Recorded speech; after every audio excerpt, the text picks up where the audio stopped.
కార్మికుడు బలపడితే దేశం బలపడుతుందని, కార్మికుల జీవన ప్రమాణాల పెంపు, భద్రత, గౌరవం కోసం రాష్ట్ర ప్రభుత్వం కట్టుబడి ఉందని రాష్ట్ర కార్మిక శాఖ మంత్రి వాసంశెట్టి సుభాష్ పేర్కొన్నారు.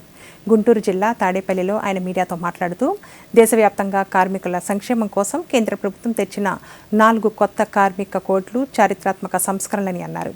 సామాజిక భద్రత రంగంలో 9 చట్టాలను ఏకీకరించి కొత్త కోడ్ తెచ్చామని, ముఖ్యంగా అసంఘటిత రంగం, గిగ్ ప్లాట్ఫామ్ వర్కర్లకు మొట్టమొదటిసారిగా సోషల్ సెక్యూరిటీ ప్రయోజనాలు అందుతున్నాయన్నారు.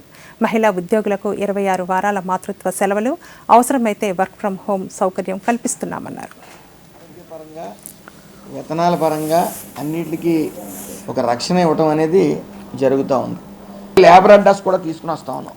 ముఖ్యంగా ఈ లేబర్ అడ్డాస్ ఎవరైతే జట్టు కూలీలు కానీ మిగతా భవన నిర్మాణ కార్మికులు కానీ మీరు చూస్తూ ఉంటారు రోడ్డు మీద వెయిట్ చేయటం, అవన్నీ కాకుండా ఒక అడ్డా అనేది నిర్మించి అక్కడికి వీళ్ళందరినీ తీసుకువెళ్ళి వాళ్ళు పని దినాలు పెరిగే విధంగా వాళ్ళకి పని ఎక్కడుందనేది పని కల్పించడంతో పాటు కొత్తగా ఏమైనా పరికరాలు వస్తే దాన్ని ఉపయోగించుకోండి అని చెప్పి వాళ్ళకి స్కిల్ ఇవ్వడంతో పాటు వాళ్ళకి లోన్లు కూడా మిషన్ మీద లోన్లు ఇచ్చే విధంగా మరి రూపొందిస్తూ ఉన్నాం. ఈ లేబర్ అడ్డాస్ పైలట్ ప్రాజెక్ట్ కింద 5 ప్రదేశాలని ఎంచుకున్నాం. మిగతా ఏదైతే 170 కాన్స్టిట్యున్సీలు ఉన్నాయో ఆ 170